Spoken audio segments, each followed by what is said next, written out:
Civil services exam के संदर्भ में शुरू की गई इस स्पेशल लेक्चर सीरीज में आपका स्वागत है। जैसा कि पिछले लेक्चर में जो हमारा इंट्रोडक्टरी लेक्चर था, उसमें मैंने आपको बताया था कि कोई भी जो बिगिनर्स है, जो न्यू कमर्स है, वो अगर अपनी तैयारी को शुरू करना चाहता है, तो वो किस प्रकार से करे, उसी के लिए ये लेक्चर सीरीज आरंभ की गई है। हम लोगों ने पिछले लेक्चर में ये समझा था कि 5 इम्पोर्टेंट सेगमेंट हैं, जिनमें हिस्ट्री, पॉलिटी, इकोनॉमी, ज्योग्राफी और environment and ecology. In 5 segment को अगर कोई भी स्टूडेंट ढंग से समझ लेता है, उसके लिए पूरी प्रिपरेशन को अच्छे से करना और अच्छे से सेल्फ स्टडी करना बड़ा ही आसान रहता है। तो इसी क्रम में आज हम लोग हिस्ट्री की जो लेक्चर सीरीज है, उसको स्टार्ट करने वाले हैं। तो आज के इस लेक्चर में हम लोग पहले ये समझेंगे कि सिविल सर्विसेज एग्जाम के संदर्भ में आप हिस्ट्री को किस रूप में देखते हैं और उसको किस प्रकार से हम पढ़ना स्टार्ट करेंगे। देखिए, हिस्ट्री एक ऐसा सब्जेक्ट है, आप अगर डिफरेंट डिफरेंट टाइप के एग्जाम दोगे तो उसमें उसकी नेचर अलग तरह की रहती है। और चूंकि हमारी ये जो लेक्चर सीरीज है वो प्योरली सिविल सर्विसेज एग्जाम के संदर्भ में ही है, इसलिए हमें ये सबसे पहले समझना होगा इस एग्जाम के लिए हिस्ट्री को किस प्रकार से पढ़ा जाए, समझा जाए। एक बात मैं यहाँ और स्पष्ट कर देता हूँ कि हिस्ट्री के संदर्भ में जो हमारी भ्रांति रहती है कि ये बड़ा ही इसमें बहुत फैक्ट्स होते हैं, फिगर्स होते हैं, डेटा होते हैं, इस प्रकार की चीज़ें होती है। हाँ, निश्चित रूप से वो होती है, लेकिन इस एग्जाम में हिस्ट्री की जो नेचर है वो बहुत साइंटिफिक है।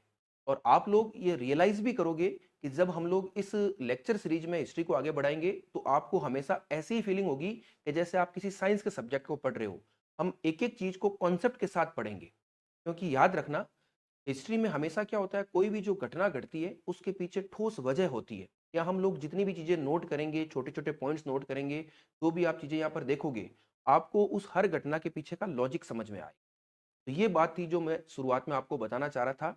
अब हम आते हैं हमारे मुख्य मुद्दे पर। देखिए, जब हम हिस्ट्री की बात करते हैं तो सिविल सर्विसेज के एग्जाम के संदर्भ में हिस्ट्री को हम किस प्रकार से पढ़ेंगे। अभी हम यहाँ पर कोई सिलेबस की चर्चा नहीं करने वाले हैं। मैंने पहले ही आपको बताया कि हम लोग उन टॉपिक्स को कवर करेंगे जो पढ़ने जरूरी होते हैं। उनको पढ़े बिना आप हिस्ट्री को एज ए सब्जेक्ट के रूप में बिल्कुल नहीं समझ सकते। और एक बात और क्लियर कर देता हूं कि हिस्ट्री ऑप्शनल सब्जेक्ट जो होता है उसके पढ़ने का तरीका अलग होता है, और जनरल स्टडीज जो हमारा पेपर होता है, जिसको हम कहते हैं सामान्य अध्ययन का पेपर, उसमें उसको पढ़ने का तरीका थोड़ा अलग रहने वाला है। अगर मोटे मोटे तौर पर बात की जाए तो इतिहास को हम, तो हमने पिछली हमारे स्कूल एजुकेशन में पढ़ा भी होगा कि 3 भागों में हम बांट सकते हैं। वो 3 भाग कौन कौन से हैं, एक बार आप देखिए थोड़ा। अगर बात की जाए, यहाँ पर तो मैंने देखो हेडिंग लिखी है आधुनिक भारत का इतिहास, अभी हम देखेंगे क्या करने वाले हैं। लेकिन अगर मोटे मोटे तौर पर बात की जाए तो इतिहास को हम इस प्रकार से 3 भागों में समझते हैं। एक आपका होता है प्राचीन भारत, तो आप कहते हो एंशियंट इंडिया। एक आपका होता है मध्यकालीन भारत, ठीक है, जिसको आप कहते हो मिडेवल इंडिया। और तीसरा आपका होता है आधुनिक भारत, तो आप कहते हो मॉडर्न इंडिया। और ये जो मैंने हेडिंग लिखी है वो ये है आधुनिक भारत का इतिहास, यानी हम जो लेक्चर सीरीज स्टार्ट करेंगे वो आधुनिक भारत से ही करेंगे। अब ये प्राचीन भारत क्या है, इस इतिहास के कालखंड को हम किस समय में बांधते हैं, मध्यकालीन भारत की आधुनिक क्या है, इसकी अभी हम यहाँ पर चर्चा नहीं करेंगे, वो हम कभी सेपरेटली उसकी चर्चा कर लेंगे। अभी हम लोग सीधे हमारे टॉपिक पर आते हैं कि आधुनिक भारत के इतिहास को हमें पढ़ना है। ये चीज आप ध्यान रखिए। थोड़ा बहुत मैं आपको आइडिया दे देता हूं कि आधुनिक जो शब्द है इसका मतलब क्या है।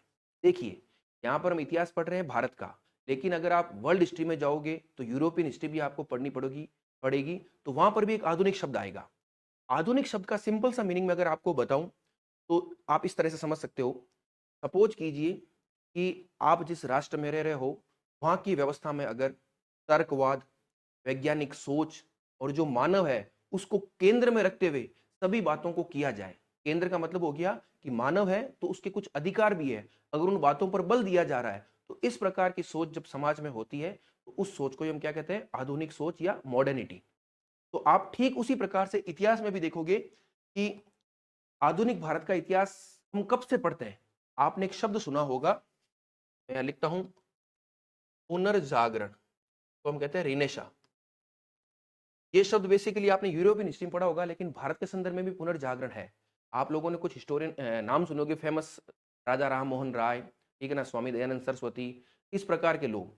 तो ये इतिहास के कालखंड में जब हम जाएँगे, तो हमें पता चलेगा कि एक दौर ऐसा आएगा, जब हम लोग बहुत रूढ़िवादी सोच की तरफ रहे होंगे, ठीक है ना? उस सोच को हम कहते हैं मध्ययुगीन सोच। लेकिन जब उस सोच पर चोट होगी, तर्कवाद पर बल दिया जाएगा, वैज्ञानिक सोच पर बल दिया जाएगा, तब हम ये कहना शुरू करेंगे कि वो समय हमारे लिए आधुनिकता का समय। तो चूंकि हमें पढ़ना क्या है? आधुनिक भारत का इतिहास।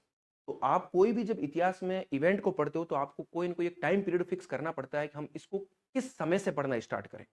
तो स्पेसिफिकली तो हम किसी भी कालखंड को, चाहे प्राचीन भारत हो, चाहे मध्यकालीन हो, चाहे आधुनिक भारत हो, इसको हम स्पेसिफिकली ऐसा नहीं कह सकते कि इस टाइम से ये शुरू होता है। एक जर्नी होती है, एक लंबा ट्रांजिशन फेज होता है। उस ट्रांजिशन फेज से जब हम गुजरते हैं, तो उस प्रकार की सोच बदलती है और उसी के अकॉर्डिंग इस प्रकार की हिस्ट्री को हम पढ़ते हैं। तो देखो, आधुनिक भारत के इतिहास को जब हम पढ़ेंगे, तो हमारा जो मेन फोकस होगा, हम किस कालखंड से पढ़ेंगे? हम लोग उसको पढ़ेंगे आपके 18वीं शताब्दी से। कहां से पढ़ेंगे? 18वीं शताब्दी, ठीक है ना? 18वीं शताब्दी या 18th सेंचुरी। 18वीं शताब्दी का मतलब हो गया कि जो आपका समय है 701 ऑनवर्ड्स, यानी 1701 के बाद का जो समय है, उसके आगे के इतिहास को हम यहाँ पर पढ़ने वाले हैं। अब इतिहास को जब हम पढ़ेंगे, तो सबसे पहली बात है कि हम किस रूप में पढ़ें। क्योंकि देखिए, अगर हम हिस्ट्री की किसी बुक को उठा करके देखेंगे, तो उसमें इतनी सारी चीजें आपको नजर आएगी कि आपको पता ही नहीं चलेगा कि हम क्या पढ़े, कैसे पढ़े।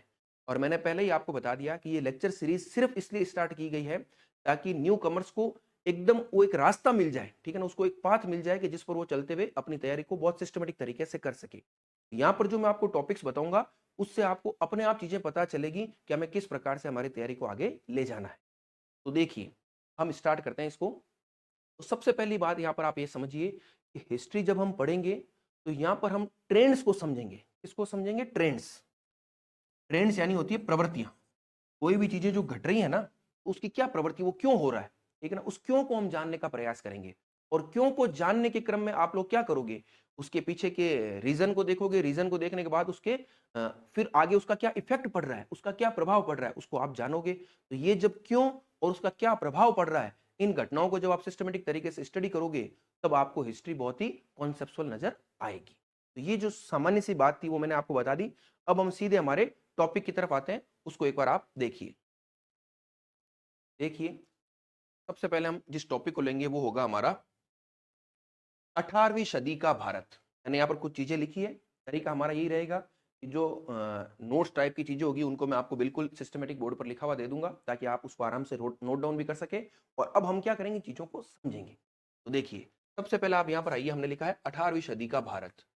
तो यहाँ मैंने बताना चाह रहा हूं कि अगर हम 18वीं सदी के भारत के राजनीतिक परिदृश्य पर, जो पॉलिटिकल सेटअप है, उस पर नजर डालते हैं, तो हमें कुछ प्रवृत्तियां नजर आती है।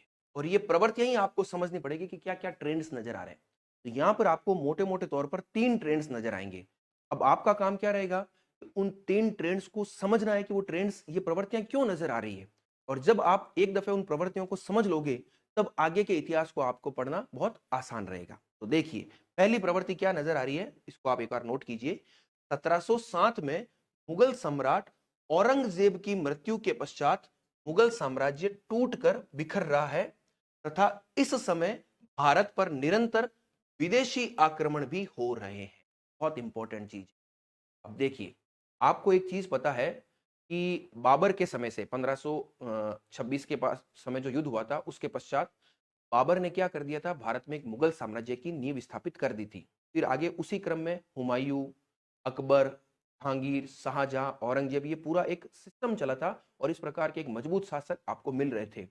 और एक इतने लंबे समय तक जब मजबूत शासक मिले, तो जो मुगल साम्राज्य था, उसने अपने आप को अखिल भारतीय स्तर पर स्थापित कर लिया था। ये जो मुगल साम्राज्य में लिख रहा हूं ना, ये देखो मुगल साम्राज्य। ये मुगल साम्राज्य का मतलब क्या है?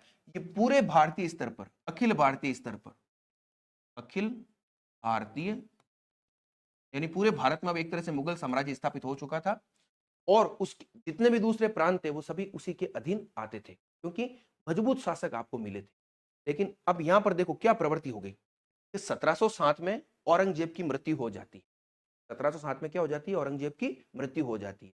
और चूंकि औरंगजेब एक बहुत मजबूत शासक था, लेकिन उसके पश्चात मुगल साम्राज्य में आपको कोई बहुत मजबूत शासक नजर नहीं आएंगे। यहां तक कि औरंगजेब के जो पुत्र थे, उनमें भी उत्तराधिकार का संघर्ष चल रहा था। आपको एक चीज, सिंपल सी बात पता है कि कोई भी जो एक मजबूत केंद्रीय सत्ता होती है, उसके शासक अगर कमजोर हो तो वो सत्ता कमजोर होगी कि नहीं होगी, बिल्कुल बेसिक सी चीज है। तो यही मैंने लिखा है। तो पहला ट्रेंड्स आपको क्या नजर आ रहा है कि इस समय अब 18वीं शताब्दी के जो आरंभिक दौर है, उस समय मुगल साम्राज्य जो एक बहुत मजबूत सत्ता सत्ता थी, जो लगभग 200 वर्षों तक भारत में एक मजबूती के साथ शासन कर रहा था, वो अब कमजोर हो रहा है। यही मैंने लिखा है, मुगल साम्राज्य टूटकर बिखर रहा है। और इसी समय चूंकि अब सत्ता जो है वो कमजोर हो गई है, तो जो विदेशी लोग हैं, विदेशी लोग में अगर आप मैप को देखते हो, इस तरह से मैं हल्का सा मैप बनाता हूं, ये भारत है, इधर आपका पूरा अफगान वाला एरिया वगैरह है। तो यहां से भारत पर अब क्या होने शुरू हो जाएंगे, निरंतर विदेशी आक्रमण होने शुरू हो जाएंगे। आपने दो नाम सुने होंगे, एक नाम सुना होगा अहमद शाह अब्दाली, है ना, ये अफगान की तरफ से आ रहे थे, अहमद अहमद शाह अब्दाली। और एक आपने नाम सुना होगा नादिर शाह। ये सब आक्रमणकारी थे जो अब मुगल साम्राज्य की कमजोरी के कारण भारत पर निरंतर क्या कर रहे हैं, आक्रमण। पहला ट्रेंड्स आपको ये नजर आ रहा है। अब इस ट्रेंड्स का फर्क क्या पड़ेगा वो आपको बाद में पता चलेगा, लेकिन आपको ध्यान रखना है अब मुगल साम्राज्य क्या हो रहा है, इस समय अब कमजोर हो रहा है। और जब मुगल साम्राज्य कमजोर हो रहा है तो उसका इफेक्ट क्या नजर आ रहा है, नीचे मैंने लिखा है देखो। 18वीं सदी में जब मुगल साम्राज्य बिखर रहा था, तब कई छोटे छोटे एवं स्वतंत्र राज्य भी स्थापित हो रहे थे। इसको आप ऐसे समझिए, वर्तमान परिप्रेक्ष्य में अगर देखा जाए तो हमारा जो इंडियन पॉलिटिकल सेटअप है उसमें केंद्र में एक सत्ता है और स्टेट्स भी अलग अलग हैं। ठीक है, अब उसको वैसे तो हम नहीं समझ सकते, लेकिन आप सोच के देखिए, जब केंद्र मजबूत होता है तो राज्य अपने हिसाब से सिस्टमेटिक केंद्र का उस पर हस्तक्षेप रहता ही रहता है। ठीक है ना, हालांकि यहाँ पर हमारे यहाँ पर राज्य को अलग संवैधानिक स्वतंत्रता है, केंद्र को अलग है, लेकिन आप थोड़ा सा सोच के देखिए, जब केंद्र मजबूत होता है तो राज्य उतने स्वतंत्र नहीं रह पाते। लेकिन जैसे ही केंद्र थोड़ा कमजोर होगा तो राज्य अपने आप को स्वतंत्रता पूर्वक स्थापित करने का प्रयास करते हैं। तो ठीक वैसी स्थिति देखिए, कुछ राज्य मैंने लिखे हैं, जैसे बंगाल ले लीजिए, अवध ले लीजिए, हैदराबाद तथा दिल्ली व आगरा के आसपास जो जाट राज्य है, ये पहले तो जब मुगल सत्ता मजबूत थी तो उस समय उसके अधीन होकर के कार्य कर रहे थे। लेकिन जब उनको लगा कि नहीं अब मुगल सत्ता कमजोर हो गई है, तो उन्होंने अपने आप को स्वतंत्र राज्य के रूप में स्थापित करना आरंभ कर दिया। तो अब यहां देखो, इस ट्रेंड को पकड़ना क्या है कि पहले केंद्र में एक मजबूत सरकार और सभी उसके अंडर काम कर रहे थे, लेकिन अब धीरे धीरे क्या होगा, केंद्र कमजोर और नए नए स्वतंत्र राज्यों का उद्भव हो जाएगा। अब इसका फर्क क्या पड़ेगा वो आपको बाद में समझ में आएगा। तो पहला ट्रेंड्स आपको नजर आ गया है, मैंने क्या बताया, मुगल साम्राज्य अब कमजोर हो रहा है, पहला ट्रेंड्स ये। अब दूसरे ट्रेंड्स की तरफ चलते हैं कि क्या है, मैं बताता हूं देखो। दूसरा ट्रेंड्स क्या है कि भारत में मराठा शक्ति एक प्रबल शक्ति के रूप में उभर चुकी थी तथा वह अपने आप को अखिल भारतीय स्तर पर स्थापित करने के लिए प्रतिबद्ध थी। आपको पता है मैंने यहां पर एक मैप बनाया, देखिए, ठीक है ना। इस मैप में आप सिंपल सा इतना समझिए, ये जो एरिया पूरा ये वाला देखो, ये वाला महाराष्ट्र वाला, ठीक है ना, दक्कन के आसपास का जो क्षेत्र है, ये दक्कन का पठार है ना, ये पूरा एरिया, यहाँ पर आपको पता है शिवाजी ने एक सशक्त मराठा साम्राज्य की स्थापना की थी। ठीक है, धीरे धीरे वो एक मजबूत सत्ता के रूप में उभर चुका था पूरे इस एरिया में, पूरा ये बड़ा सा एरिया था, वहां पर अब मराठे बहुत मजबूत हो चुके थे। और मराठों की उस समय मेन शत्रुता किससे हो गई थी, मुगलों से। आपको पता है जब मुगल कमजोर हो रहे हैं तो मराठे क्या प्रयास करेंगे कि हम अब मुगलों को वहां से स्थापित कर दे, हम उस केंद्र सत्ता पर काबिज हो जाए। तो मैंने यही लिखा है, भारत में मराठा शक्ति एक प्रबल शक्ति के रूप में उभर चुकी थी तथा वह अपने आप को अखिल भारतीय स्तर पर स्थापित करने के लिए प्रतिबद्ध थी। लेकिन यहां पर हमें दो चीजें ध्यान रखनी है। पहली चीज तो आपको यह समझनी है कि मराठे इतनी प्रबल शक्ति के रूप में उभरे कैसे, इसको हमें समझना है। और फिर जब वो इतनी प्रबल शक्ति बन चुके थे, तो फिर भी वो अपने आप को अखिल भारतीय स्तर पर स्थापित क्यों नहीं कर पाए, उसको भी हम समझेंगे। दूसरा ट्रेंड समझ में आ गया मराठों के संदर्भ में, मराठे एक मजबूत सत्ता, लेकिन वो अपने आप को अखिल भारतीय स्तर पर स्थापित करने के लिए प्रयासरत है। ये भी मैंने पूरा आपको डायग्राम से बता दिया। अब तीसरा इंपॉर्टेंट ट्रेंड एक और नजर आता है, विभिन्न यूरोपीय कंपनियां, आपने नाम सुना होगा east India company. East India company केवल ब्रिटिश की नहीं थी, जो फ्रांसीसी लोग थे उनकी भी ईस्ट इंडिया कंपनी थी। इसके अलावा पुर्तगाली भारत में आए थे, वो भी ईस्ट इंडिया उन्होंने कंपनी बनाई। डच या हॉलैंड से आए थे, उन्होंने भी अपनी कंपनी बनाई थी। ये सारे के सारे क्या थे, यूरोपीय व्यापारी थे। मैंने ये लिखा है, विभिन्न यूरोपीय कंपनियां जो भारत में व्यापार करने के उद्देश्य से आई थी, मुगल साम्राज्य के विघटन का लाभ उठाकर अपने आप को राजनीतिक शक्ति के रूप में स्थापित करने का प्रयास कर रही थी। बहुत इंपॉर्टेंट ट्रेंड्स हैं, तो आप ध्यान से समझिएगा। देखिए, जो विभिन्न यूरोपीय कंपनियां आई है ना भारत में, ये एक लंबे समय से, इसको इस टॉपिक को हम पूरा डिटेल में देखेंगे, अभी मैं सिर्फ ट्रेंड्स के रूप में बता रहा हूं। जो विभिन्न यूरोपीय कंपनियां आई है, वो भारत में आई तो व्यापार करने के लिए, लेकिन और व्यापार करेगी तो व्यापार आज भी आप सोच के देखिए, अगर मान लो विदेशी कोई व्यक्ति यहाँ व्यापार करने आता है तो उसको किससे परमिशन लेनी पड़ती है? केंद्रीय सरकार से या केंद्रीय सत्ता से। तो उस समय केंद्र पर सत्ता किसकी थी? मुगलों की। तो मुगल से परमिशन लेनी पड़ती थी और उसी के अकॉर्डिंग आपको काम करना पड़ता था। लेकिन काफी समय पश्चात ऐसा देखा कि जब मुगल साम्राज्य कमजोर हो रहा है तो एक पॉलिटिकल वैक्यूम क्रिएट हो गया, राजनीतिक शून्यता की स्थिति। जब केंद्रीय सत्ता कमजोर होती है तो राजनीतिक शून्यता की स्थिति होती है। तो फिर जो यूरोपीय कंपनियां थी उन्होंने सोचा कि इस प्रकार के पॉलिटिकल वैक्यूम का हम लाभ उठाएं और हम स्वयं अपने आप को यहाँ पर एक शक्ति के रूप में, अब व्यापारी नहीं, एक पॉलिटिकल पावर के रूप में यहाँ पर स्टेब्लिश कर लें। तो वो प्रयास करें। अब ये डायग्राम मैंने बनाया, इस डायग्राम का आप थोड़ा मतलब समझिएगा। ये सबसे पहले तो आपको ये देखना है कि ये डायग्राम मैंने क्यों बनाया।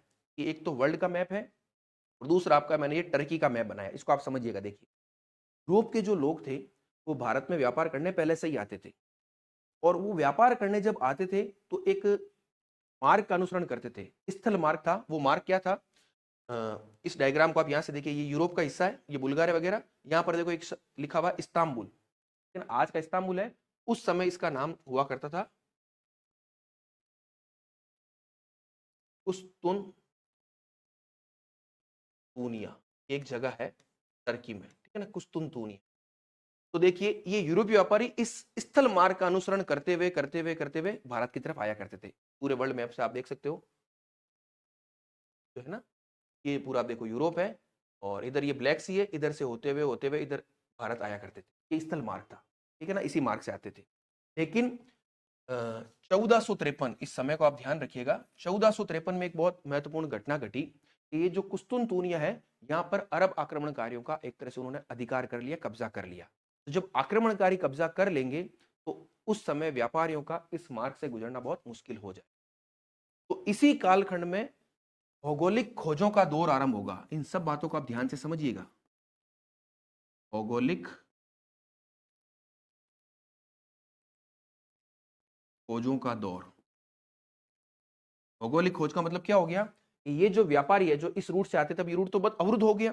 तो अब वो क्या करेंगे कि नए मार्ग की खोज करेंगे ताकि भारत की तरफ बढ़ा जा सके। तो उस समय 1453 का जो समय था, वो जो 15वीं शताब्दी थी, उस समय नेवल यानी नावों के संदर्भ में अच्छी प्रगति हो चुकी थी, कंपास का भी आविष्कार हो चुका था। तो फिर कई यूरोपीय व्यापारी नावें लेकर के निकले और भारत की तरफ आने का प्रयास करने लगे। आपने नाम सुना होगा, छोटी क्लास में पढ़ा होगा कि कोलंबस निकला, वो अमेरिका पहुंच गया और वास्को डी गामा भारत पहुंच गया 1498 में, आपको पता होगा। तो कई बार हम इनको याद करते हैं, इसको याद वैसे मत कीजिए आप। 1498 में क्यों आया? वो 13वीं शताब्दी में क्यों नहीं आया? 12वीं शताब्दी में क्यों नहीं आया? उसके पीछे लॉजिक है। लॉजिक क्या है? क्योंकि उसी समय ये मार्ग अवरुद्ध हो गया तो नए मार्ग की खोज का प्रयास किया जाने लगा। उस प्रयास के क्रम में ही उस समय वो वास्को डी गामा भारत की तरफ आ गया और कोलंबस अमेरिका की तरफ चला गया। वास्को डी गामा किधर आएगा? इस तरह से पूरा घूमते हुए इस तरह से घूमते घूमते यहाँ आएगा। तो ये भौगोलिक खोजों का दौर आरंभ होगा। तो इसलिए मैंने ये आपको बताया है। बाकी हमारा ट्रेंड्स तो क्या है? यूरोपीय कंपनियां व्यापार करने आई, आराम से व्यापार कर रही है। फिर उन्होंने देखा कि केंद्र में जो मुगल सत्ता है वो अब कमजोर हो गई, तो वो भी अब क्या करेंगे? पॉलिटिकल सेटअप में अपना हस्तक्षेप करने का प्रयास करेंगे। तो एक बार मैं वापस आपको बता देता हूं कि 18वीं सदी का जो भारत है उसमें आपको 3 इंपॉर्टेंट ट्रेंड्स नजर आ रहे हैं। पहला ट्रेंड है मुगल सत्ता अब कमजोर हो रही है, मराठे एक मजबूत सत्ता के रूप में उभर रहे हैं, और तीसरा यूरोपीय कंपनियां जो व्यापार के लिए आई है लेकिन अब वो भारत में राजनीतिक शक्ति के रूप में स्थापित होने का प्रयास कर रही है। तो ये 3 ट्रेंड्स हमने समझ लिए।